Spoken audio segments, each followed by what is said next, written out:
Halo Smart Parents, saya Dr. Morin. Hari ini kita akan membahas mengenai penyakit COVID-19 pada anak. Topik ini akan mengulas banyak hal seputar COVID. Mengapa kita harus terus mewaspadainya, gejala COVID pada anak, bentuk COVID berat yang bisa menimpa anak, bagaimana mencegah penularannya, vaksinasi rutin selama pandemi, dan juga vaksin COVID. Penyakit COVID-19 dideteksi pertama kali di kota Wuhan, China pada bulan Desember 2019. Virus penyebab COVID-19 adalah SARS-CoV-2, sejenis virus corona tipe baru yang mirip dengan virus corona penyebab wabah SARS pada tahun 2003 dan wabah MERS pada tahun 2013. Penyakit ini terus menyebar ke seluruh dunia dengan cepat, sehingga WHO pada bulan Maret 2020 mengumumkan bahwa dunia sedang menghadapi pandemi COVID-19. Jumlah penderita COVID di seluruh dunia semakin bertambah, termasuk di Indonesia. Hingga tanggal 19 Agustus 2020, jumlah penderita COVID di Indonesia sudah mencapai 144.000 orang dan pertambahan kurang lebih 2.000 kasus per hari. Yang lebih mengkhawatirkan, angka kematian karena COVID di Indonesia lebih tinggi dibanding Asia Tenggara dan dunia.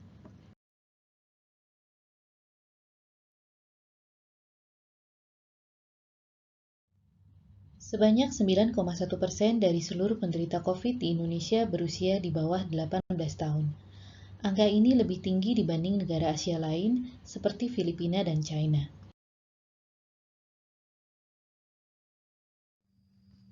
Case fatality rate adalah proporsi populasi yang meninggal karena suatu penyakit dibandingkan jumlah populasi yang sama yang terdiagnosis positif penyakit tersebut. Case fatality rate atau CFR menggambarkan tingkat keparahan suatu penyakit. CFR COVID anak di dunia bervariasi. Namun bila dibandingkan dengan negara lain seperti China dan Amerika Serikat, CFR COVID anak di Indonesia lebih tinggi. Virus SARS-CoV-2 bisa menular melalui beberapa cara. Pertama, melalui droplet saluran napas atau percikan liur. Droplet dari seorang penderita COVID keluar saat ia batuk, bersin, atau saat bicara. Droplet ini bisa terhirup langsung oleh orang lain yang berada kurang dari 1,5 meter dari penderita. Droplet juga bisa masuk melalui selaput lendir mata. Selain itu, droplet yang mengandung virus juga bisa jatuh dan menempel ke permukaan benda-benda. Dari penelitian, virus SARS-CoV-2 bisa bertahan hidup pada permukaan benda-benda tersebut selama beberapa jam hingga beberapa hari. Apabila benda-benda yang tercemar virus ini kemudian disentuh seseorang, lalu orang tersebut memegang mata, hidung, atau mulutnya, maka ia dapat tertular dan sakit. Inilah dasarnya langkah-langkah pencegahan penularan COVID, yaitu menjaga jarak, memakai masker dan face shield agar droplet tertahan, melakukan desinfeksi terhadap benda-benda, dan rajin mencuci tangan agar virusnya mati. Cara kedua adalah airborne atau penularan melalui udara. Pada awal pandemi, belum banyak bukti yang menunjukkan bahwa virus ini menular secara airborne, kecuali saat tindakan medis yang mengakibatkan terbentuknya aerosol. Namun akhir-akhir ini, lebih banyak bukti yang menunjang kemungkinan virus ini menular melalui udara. Droplet yang berukuran kecil keluar melalui helaan udara napas seorang penderita, bisa bertahan beberapa jam di udara, dan bisa terhirup oleh orang lain pada jarak yang jauh untuk kemudian menyebabkan infeksi. Cara penularan ketiga adalah melalui tinja. Dari penelitian didapatkan bahwa tinja penderita COVID masih mengandung virus SARS-CoV-2 pada saat sudah tidak ditemukan lagi virus tersebut di saluran napas. Namun cara penularan ketiga ini masih belum dapat dipastikan. Sejauh ini belum ada bukti bahwa virus SARS-CoV-2 bisa menular dari ibu hamil ke bayi yang dikandungnya. Juga belum ada bukti bahwa virus ini bisa menular melalui ASI. Penyakit COVID-19 bisa menimpa semua usia, mulai dari bayi baru lahir hingga orang berusia lanjut. Sebanyak 2% penderita COVID-19 berusia di bawah 20 tahun. Di seluruh dunia, insiden COVID-19 pada anak bervariasi antara 1 hingga 5%.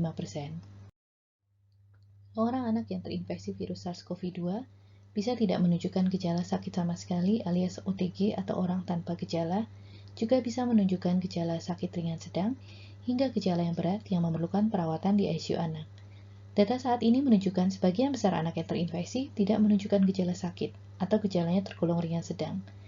Meskipun tidak menunjukkan gejala, anak OTG tetap berisiko menularkan virus ini kepada orang di sekitarnya tanpa disadari. Virus SARS-CoV-2 menyerang sistem saluran pernafasan manusia, sehingga gejala yang ditimbulkan adalah gejala infeksi saluran napas, seperti demam, batuk kering, sesak napas, sakit tenggorokan, nyeri otot, lemas, hidung meler, mual, dan mencret. Sayangnya, gejala penyakit COVID-19 sulit dibedakan dengan infeksi saluran pernafasan akut lain seperti selesma atau common cold, pneumonia, dan influenza.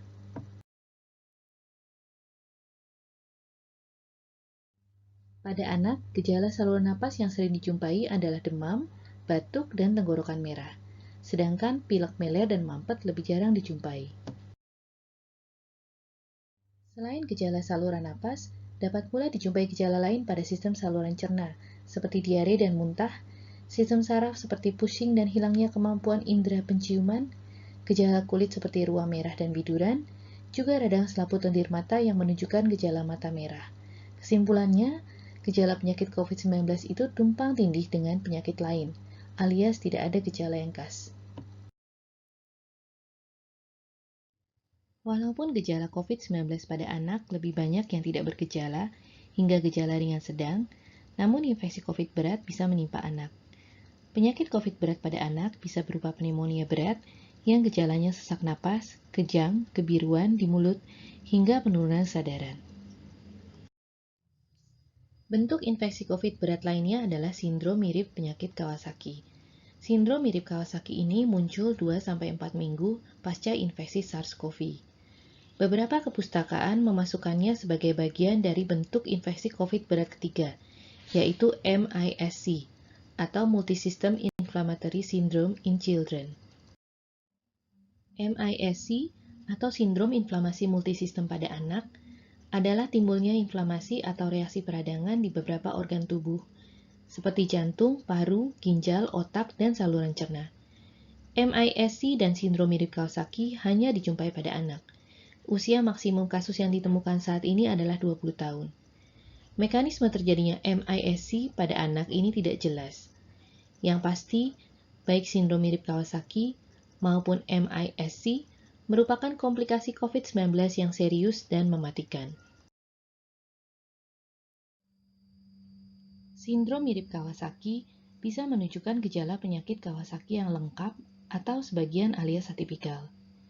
Gejala penyakit Kawasaki pada anak adalah demam tinggi selama 5 hari atau lebih, disertai dengan mata merah, bibir merah atau pecah-pecah, lidah seperti stroberi, benjolan pembengkakan kelenjar getah bening di leher, ruam kulit, dan pembengkakan di telapak tangan atau kaki. Penyakit Kawasaki berbahaya, sebab bisa menimbulkan cacat jantung permanen, seperti pelebaran pembuluh darah koroner, gangguan irama jantung, dan dapat menyebabkan gagal jantung pada anak. Anak yang menderita MIS-C menunjukkan gejala demam tinggi beberapa hari, disertai dengan mata merah, sakit perut, muntah, diare, juga ruam kulit, dan kondisinya sangat lemah. Gejala-gejala ini umumnya timbul 4-6 minggu setelah infeksi COVID-19. Jadi saat timbul gejala MIS-C, bisa jadi PCR-nya sudah negatif, namun antibodi virus SARS-CoV-2-nya masih bisa terdeteksi dalam darah. Waspadalah bila seorang anak mengalami sesak napas, nyeri dada, wajah kebiruan, nyeri perut hebat, penurunan kesadaran, disertai dengan riwayat sakit COVID sebelumnya atau kontak dengan penderita COVID positif. Bawalah segera ke unit gawat darurat. Mungkin saja gejala-gejala tersebut adalah MIS-C. Apabila seorang anak kita curigai terkena COVID, diperlukan beberapa pemeriksaan penunjang untuk membantu penegakan diagnosis, yaitu yang pertama pemeriksaan darah seperti jumlah sel leukosit atau sel darah putih, jumlah trombosit, jumlah limfosit, dan sebagainya. Sayangnya, abnormalitas hasil lab darah yang khas ditemukan pada orang dewasa, justru jarang pada anak.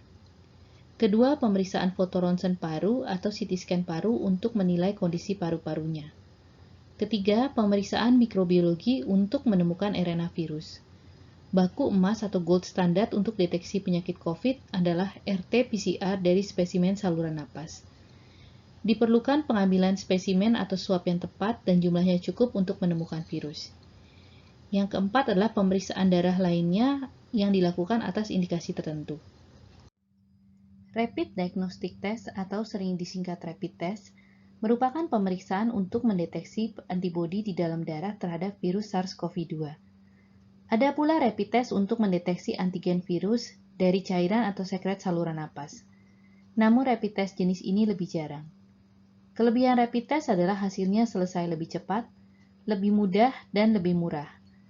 Namun, alat rapid test antibodi yang tersedia saat ini sangat beragam, dan tidak ada keterangan yang memadai tentang uji sensitivitas dan spesifisitasnya dalam deteksi virus SARS-CoV-2. Hasil rapid test antibodi yang negatif tidak bisa memastikan bahwa seseorang belum pernah terinfeksi, sebab antibodi baru muncul 3-7 hari setelah awal gejala. Hasil rapid test antibodi yang positif juga tidak bisa memastikan diagnostik, sehingga perlu konfirmasi dengan pemeriksaan PCR.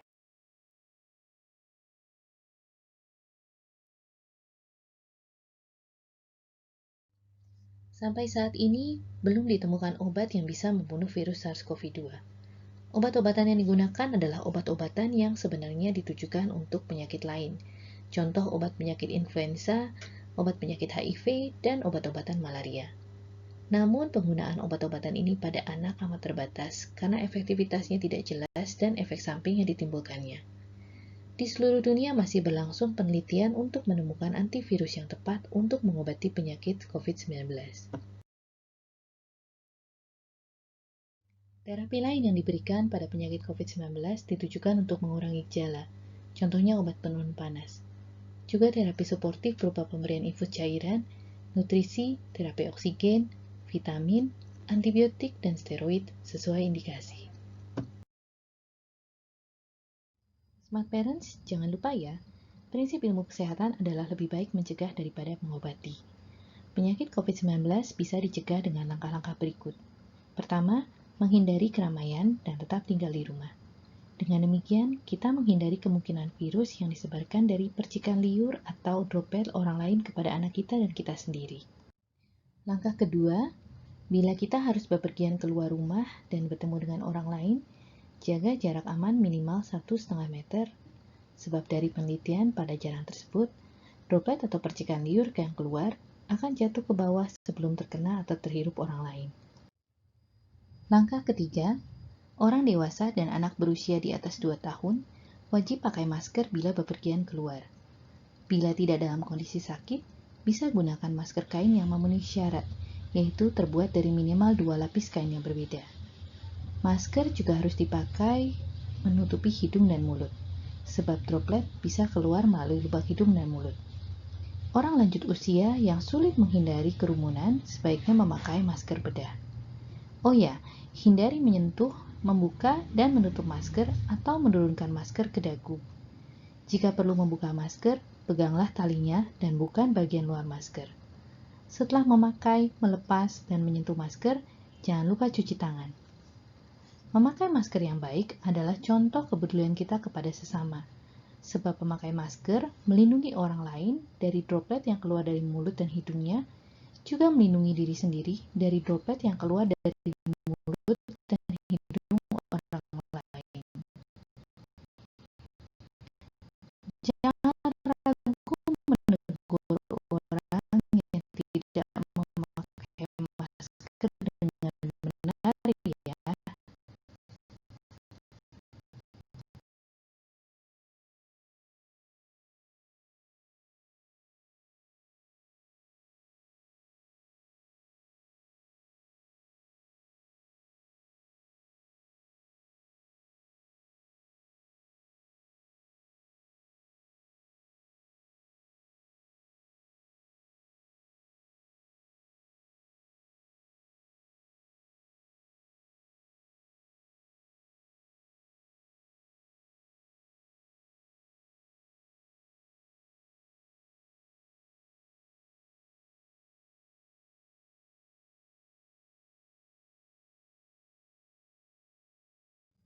Langkah keempat pencegahan COVID-19 adalah dengan rajin mencuci tangan dengan sabun dan air.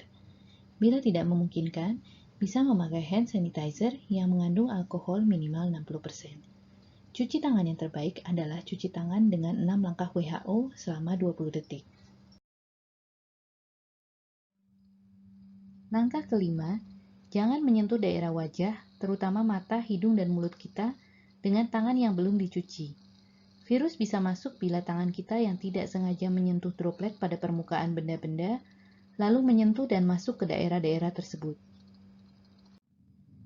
Langkah keenam, bersihkan permukaan benda-benda dengan cairan desinfektan secara berkala, termasuk apabila kita menerima paket online shop. Jangan lupa bersihkan juga mainan anak dan bayi secara berkala dengan mencuci dengan air hangat dan sabun, serta merendamnya dalam alkohol 70% selama 10-20 detik. Kemudian membilasnya dengan air dan mengeringkannya sebelum dipakai kembali. Langkah ketujuh, jangan lupa melengkapi imunisasi rutin pada anak-anak kita, terutama imunisasi dasar 0-18 bulan. Ingat, penyakit infeksi menular pada anak yang berbahaya di dunia ini bukan hanya COVID-19. Beberapa penyakit seperti campak dan difteri juga memiliki angka kematian tinggi dan mudah menjadi wabah bila cakupan imunisasi kita rendah. Langkah ke-8, kita harus rajin mengupdate informasi tentang COVID-19 dari situs-situs yang terpercaya. Contohnya situs yang dibuat oleh pemerintah Indonesia, yaitu covid19.go.id atau kawalcovid19.id. Bisa juga mengunduh dari situs internasional seperti situs WHO. Jangan menyebarkan berita yang belum tentu kebenarannya melalui media-media sosial, karena bisa menjadi hoax yang meresahkan masyarakat. Langkah terakhir, kita berupaya meningkatkan sistem imun anak dengan cara memberikan asupan makanan yang bergizi dan seimbang, mencukupi kebutuhan tidur anak, melakukan aktivitas fisik setidaknya 30 menit dalam sehari, dan juga melengkapi imunisasi. Ini adalah panduan dari Ikatan Dokter Anak Indonesia mengenai aktivitas anak di luar rumah selama masa pandemi. IDAI amat menekankan agar anak-anak tetap di rumah. Ini termasuk tidak bermain dengan teman lain walaupun satu lingkungan, tidak bepergian ke rumah saudara, tidak pergi syukuran atau resepsi, dan sebagainya. Anak juga sebaiknya tidak dititipkan dahulu di tempat penitipan anak atau daycare. Seperti kita ketahui, anak yang kelihatan sehat bisa jadi sebenarnya adalah orang tanpa gejala, yang juga berpotensi menularkan virus kepada anak lain. Apalagi anak-anak yang muda dan bayi tidak bisa melaksanakan protokol kesehatan yang baik, seperti pakai masker, cuci tangan dengan benar, tidak menyentuh wajahnya, dan sebagainya. IDAI juga masih menganjurkan pendidikan pembelajaran jarak jauh atau online school. Ini berarti juga tidak memasukkan anak-anak kita ke kursus-kursus yang mengumpulkan banyak anak. Orang dewasa yang masih beraktivitas di luar rumah harus segera mandi, keramas, dan berganti baju sebelum berkontak dengan anak di rumah. Hindari kebiasaan mencium-cium anak di daerah muka. Ingat, droplet dari hidung dan mulut adalah media penularan virus SARS-CoV-2. Kementerian Kesehatan sudah mengeluarkan panduan mengenai pencegahan penularan COVID-19 pada bayi. Garis besarnya sama seperti poin-poin yang saya sebutkan sebelumnya. Jangan lupa poin ini, batasi jumlah orang yang mengasuh dan bertemu dengan bayi, apalagi bayi baru lahir. Sementara waktu oma, opa, paman, dan bibi, jangan kunjungi bayi dulu ya, saudara tidak berarti kebal COVID. Bayi baru lahir bisa terkena COVID-19. Dan karena sistem imunnya masih lemah, anak berusia di bawah 2 tahun berisiko terkena COVID berat. Poin ketiga ini harus disingkapi dengan bijak. Jangan sampai karena ketakutan orang tua membawa anak ke fasilitas kesehatan, membuat diagnosis dan pengobatan anak tertunda, yang berujung timbulnya komplikasi penyakit dan kematian. Kasus-kasus yang ringan bisa dikonsultasikan melalui layanan telemedicine yang dibuat rumah sakit atau klinik. Namun banyak juga kasus yang memerlukan tatap muka langsung, contohnya imunisasi. Jangan takut ke rumah sakit, sebab tidak ada tempat yang bisa menjalankan protokol kesehatan 100% selain rumah sakit. Pilihlah fasilitas kesehatan yang menjalankan protokol kesehatannya dengan baik. Masker dahulu mungkin merupakan hal yang baru pada anak. Namun saat ini, masker menjadi kebiasaan yang lumrah. Kita bisa memperkenalkan anak terhadap kebiasaan baru ini dengan berbagai cara. Pertama, jelaskan melalui permainan. Contoh bermain peran sebagai dokter pasien. Kenakan masker pada boneka mainan anak. Melalui dialog bermain peran ini, jelaskan tujuan pemakaian masker dengan bahasa yang mudah dipahami anak. 2. Berikan contoh. Orang dewasa harus memberikan contoh memakai masker yang baik. Anak senang sekali mencontoh orang lain. Nantinya mereka akan membantu mengingatkan kita bila kita lupa memakai masker atau tidak memakai masker dengan baik. Sangat wajar kalau anak kecil takut melihat orang lain atau tenaga medis yang memakai masker, karena mereka tidak bisa mengenali wajah dan mimik di balik masker tersebut. Tenangkanlah dan yakinkanlah anak kalau wajah di balik masker tersebut sudah dia kenal dan wajahnya bersahabat. Berlatihlah memakai masker di rumah sebelum kita berencana pergi keluar rumah. Ajak anak yang besar untuk membuat maskernya sendiri atau memilih motif masker yang diingini. Anak yang lebih muda bisa diajak mendekorasi maskernya sendiri dengan gambar kartun yang disukainya. Jangan lupa memberikan pujian bila anak bisa mengenakan maskernya dengan baik dan konsisten.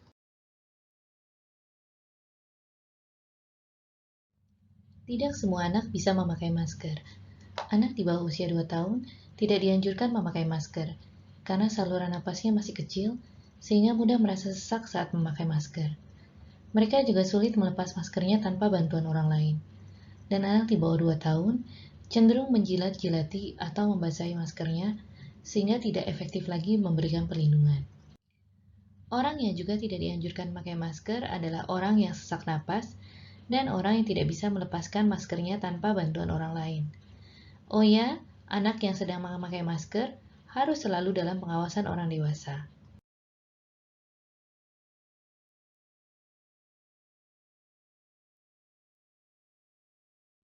Face shield merupakan salah satu jenis alat pelindung diri yang dipasang menutupi wajah dan biasanya terbuat dari mika transparan.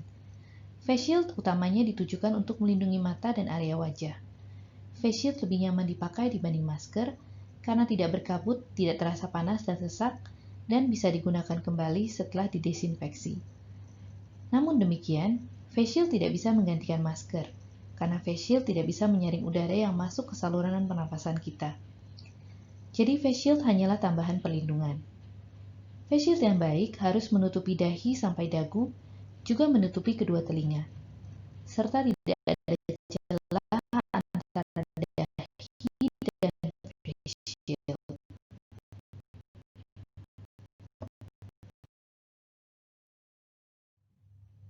Ikatan Dokter Anak Indonesia sudah mengeluarkan beberapa rekomendasi terkait kesehatan anak selama masa pandemi. Pada bulan Mei 2020, IDAI mengeluarkan rekomendasi agar pembelajaran jarak jauh tetap dilanjutkan sampai bulan Desember 2020. Mengingat data epidemiologis menunjukkan masih tingginya jumlah penambahan kasus COVID-19 di Indonesia.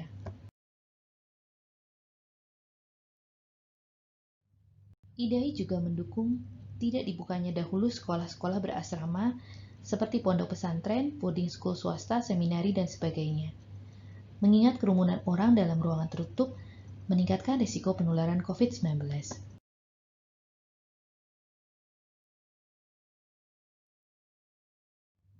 Apabila pihak sekolah asrama memutuskan untuk tetap membuka sekolahnya, IDAI menganjurkan agar siswa-siswanya menjalani pemeriksaan PCR. Siswa dari luar kota juga sebaiknya melakukan isolasi diri selama 14 hari setelah sampai di asrama.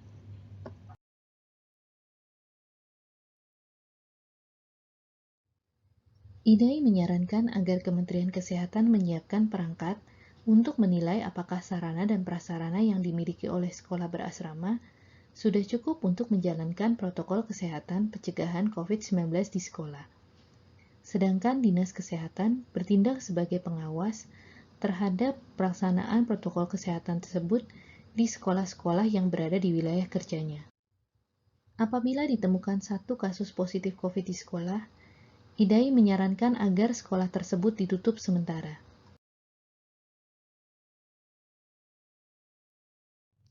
Seluruh dunia sedang menantikan adanya vaksin COVID yang efektif dan aman untuk menghentikan pandemi ini. Proses pembuatan vaksin COVID sebenarnya sudah dimulai sejak bulan Maret 2020. Proses pembuatan vaksin tidaklah mudah, memerlukan waktu yang panjang dan lama. Vaksin Ebola merupakan contoh vaksin yang tercepat ditemukan sepanjang sejarah, yaitu 4 tahun. Pembuatan vaksin COVID sendiri memerlukan beberapa tahapan.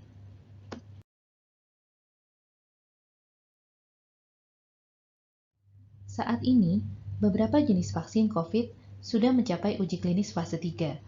Salah satu merek diantaranya adalah Sinovac buatan China yang sedang diuji klinis fase 3 di Bandung. Lama uji klinis fase 3 ini diperkirakan beberapa bulan sebelum diluncurkan ke masyarakat.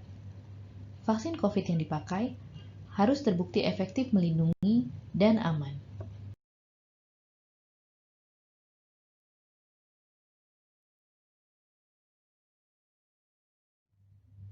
Salah satu upaya meningkatkan sistem imun anak selama pandemi adalah dengan melakukan vaksinasi rutin sesuai jadwal.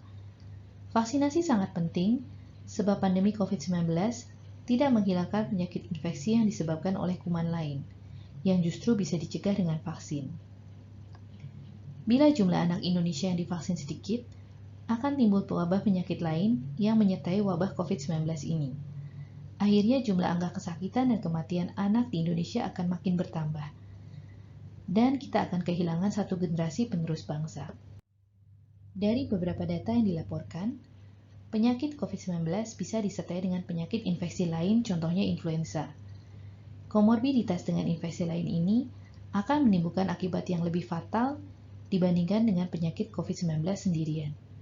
Sehingga penting untuk mencegah penyakit infeksi lain dengan vaksin yang sudah ditemukan.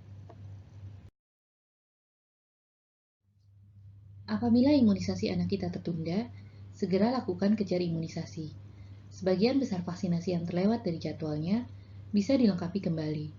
Ada yang memerlukan aturan khusus, contohnya BCG. Sebaiknya smart parent menghubungi dokter langganannya. Program imunisasi massal dari pemerintah seperti PIN dan BIAS ditunda sementara, karena program ini mengumpulkan banyak orang dan menyulitkan pelaksanaan protokol pencegahan COVID yang baik.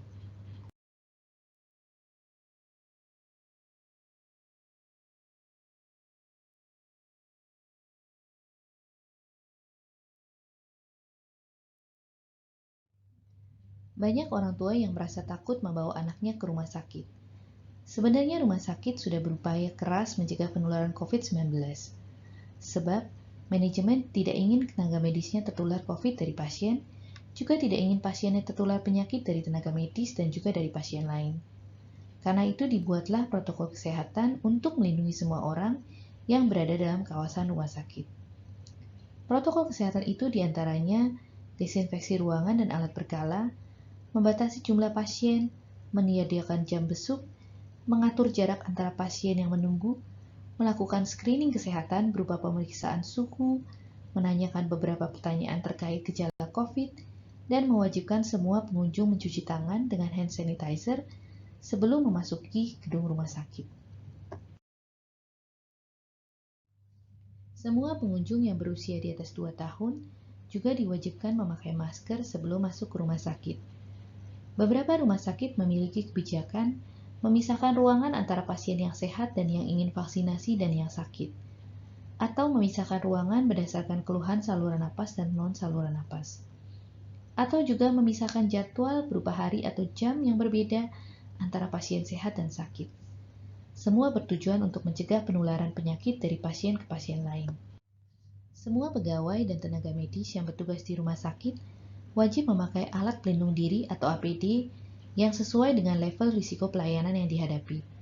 Contoh, mereka yang bertugas di UGD atau perawatan pasien COVID akan memakai APD yang paling lengkap, mulai dari hazmat atau gaun yang mirip pakaian astronot, masker N95, Google, face shield, dan lain-lain. Berbeda dengan tenaga medis yang bertugas di poli vaksinasi.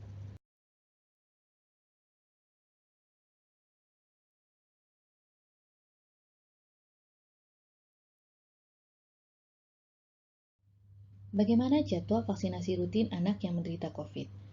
Anak yang menderita COVID, vaksinasinya sebaiknya ditunda hingga sembuh. Anak dikatakan sembuh bila gejala-gejala sakitnya sudah menghilang dan PCR-nya negatif sebanyak 2 kali berturut-turut dengan jarak pengambilan swab minimal 24 jam.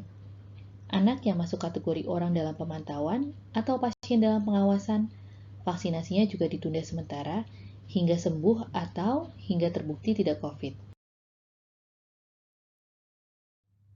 Sebagai kesimpulan, COVID merupakan penyakit yang baru. Masih banyak yang tidak kita ketahui tentang virus ini. Penelitian masih terus dilakukan sehingga temuan perangkat diagnostik dan terapi berubah secara dinamis. Jumlah kasusnya yang makin meningkat dengan cepat menunjukkan bahwa virus ini memiliki tingkat infeksiositas yang lebih tinggi daripada virus SARS dan MERS. Kasus pada anak akan meningkat sejalan dengan meningkatnya kasus pada orang dewasa. Selain daya penularannya yang cepat, tantangan lain yang dihadapi adalah belum ditemukannya obat yang efektif untuk membunuh virus ini dan belum ada vaksin untuk mencegah penyakit ini. Hati-hati, walaupun jarang ditemui, COVID berat bisa menimpa anak dan mengakibatkan kematian. Demikianlah video kesehatan saya kali ini. Semoga bisa menambah wawasan dan meningkatkan kewaspadaan kita terhadap penyakit COVID-19. Jagalah anak-anak kita agar terhindar dari penyakit ini. Jangan lupa klik like dan subscribe. Terima kasih dan sampai jumpa pada topik-topik kesehatan anak saya berikutnya.